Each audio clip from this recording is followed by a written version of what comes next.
Assalamualaikum warahmatullahi wabarakatuh. Perkenalkan, nama saya Kaputra Cahyono, Stambuk F221181025. Mata kuliah Struktur dan Dekonstruksi Arsitektur.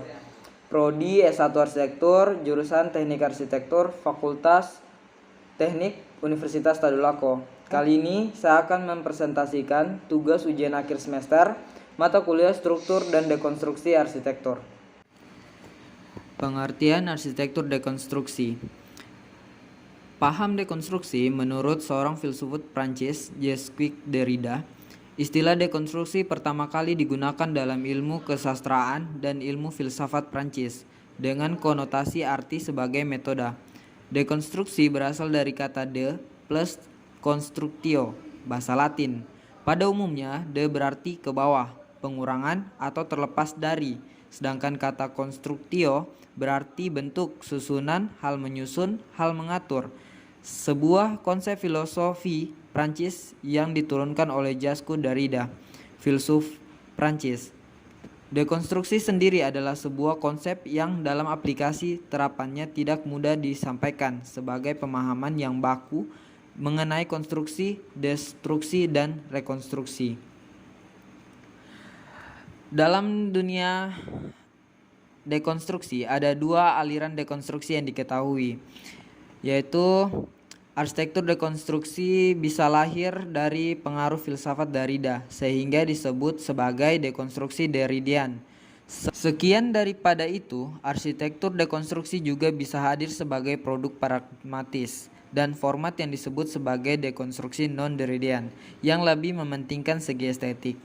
Berikut adalah tokoh-tokoh yang sangat berpengaruh dalam dua aliran tersebut, yaitu untuk aliran Derridian arsitek, yaitu Bernard Tschumi, Peter Eijsman, Kop Himmelblau. Sedangkan tokoh arsitektur non-Derridian yaitu Zaha Hadid, Frank Gehry, Daniel Libeskind, Rem Koolhaas. Bangunan non-Derridian yaitu mengambil salah satu contoh karya Zaha Hadid, yaitu Vitra Fire Station. Lokasinya di Well am Rhein, Jerman. Pengerjaannya yaitu dimulai pada tahun 1991 sampai 1993. Vitra Fire Station merupakan bangunan pemadam kebakaran yang didesain Zaha Hadid pada periode 1991 sampai 1993.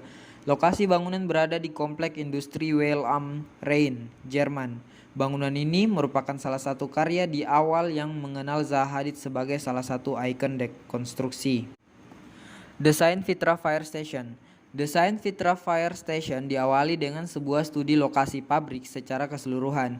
Tujuannya adalah meletakkan elemen-elemen bangunan melalui suatu cara agar tidak hilang di antara gedung pabrik yang besar.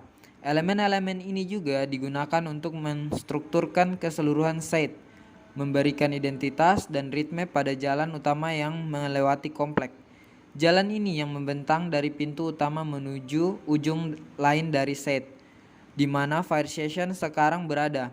Dibayangkan sebagai sebuah bentang zona yang seolah-olah merupakan perpanjangan buatan dari pola linear lahan pertanian dan perkebunan anggur yang berdekatan, sehingga ketimbang mendesain objek bangunan yang terasing, elemen bangunan dikembangkan sebagai tepian luar dari bentang zona tersebut.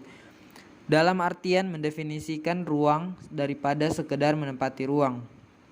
Hal ini kemudian dicapai dengan merentakkan program ke dalam bangunan yang panjang, sempit di sepanjang tepian jalan yang menandai tepi dan lokasi pabrik, dan juga berfungsi sebagai penyekat terhadap bangunan-bangunan yang berada di pinggiran.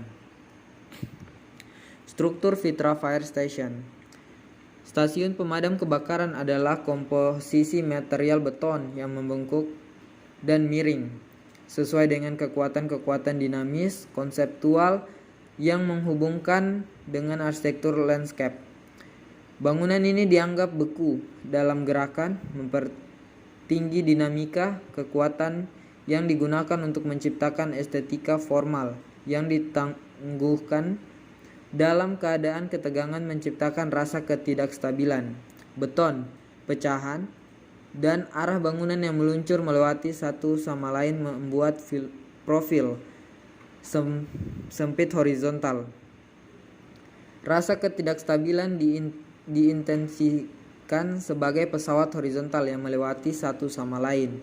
Dapat dilihat bahwa seluruh bangunan dibentuk dengan beton berkuatan expose in situ. Perhatian khusus diberikan pada ketajaman semua bagian tepi.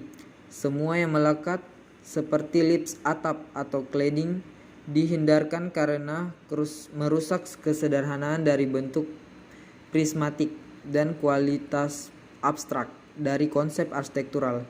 Ketidakhadiran detail menginformasikan lapisan kaca tanpa bingkai. Interior Fitra Fire Station. Interior stasiun pemadam kebakaran sangat kompleks dan spesial secara resmi sebagai eksterior bangunan. Seri dinding berlapis yang bengkok dan miring untuk mengakomodasi fungsi dari ruang yang terjepit di antara dinding. Lantai kedua memiliki sedikit keseimbangan dengan lantai bawahnya, sehingga ada rasa ketidakstabilan dalam ruangan. Pengunjung dikenakan ilusi optik di mana sudut dan melihat sekilas membuat warna mulai mendalam. Di dalam dan di luar stasiun pemadam kebakaran, Fitra adalah serangkaian pengaturan spesial yang kompleks yang membangkitkan rasa ketidakstabilan ilusi sementara masih mempertahankan beberapa kemiringan stabilitas dan struktur. Interior Fitra Fire Station. Gambar di atas merupakan lorong pada bangunan Fitra Fire Station yang berfungsi pada satu titik. Seperti konsepnya, titik yang terpecah ke segala arah membuat banyak terjadi space berbentuk lorong yang fokus pada satu titik pada bangunan ini. Gambar ketiga yaitu tangga akses naik turun. Railing tangga berupa garis-garis tak beraturan merupakan sebuah implikasi dari sketsa. Elemen garis, sekecil apapun goresan tersebut pada sketsa dapat bermakna. Bentuk Fitra Fire Station. Bangunan Fitra Fire Station terdiri dari serangkaian pesawat bersudut tajam yang strukturnya menyerupai burung sedang terbang. Bangunan ini terbuat dari serangkaian dinding dan bidang lapisan horizontal dan vertikal yang pada akhirnya mulai menyusut dan melebar, menghasilkan volume yang berbeda. Tampak Fitra Fire Station. Tampak depan Fitra Fire Station. Banyak bukaan, memaksimalkan pencahayaan alami, bentuk ujung bangunan yang lancip semakin mempertegas kekuatan bangunan. Tampak samping kanan dan tampak samping kiri. Tampak belakang. Atap yang berbentuk sebuah bidang yang menjulang miring ke atas merupakan bagian yang paling menarik dari bangunan ini. Lantai 2, lantai beton yang diekspos memperlihatkan kekuatan bangunan agar bangunan ini menjadi tampak kokoh dan tegas. Cukup sekian presentasi dari saya. Mohon maaf bila ada salah kata. Wassalamualaikum warahmatullahi wabarakatuh.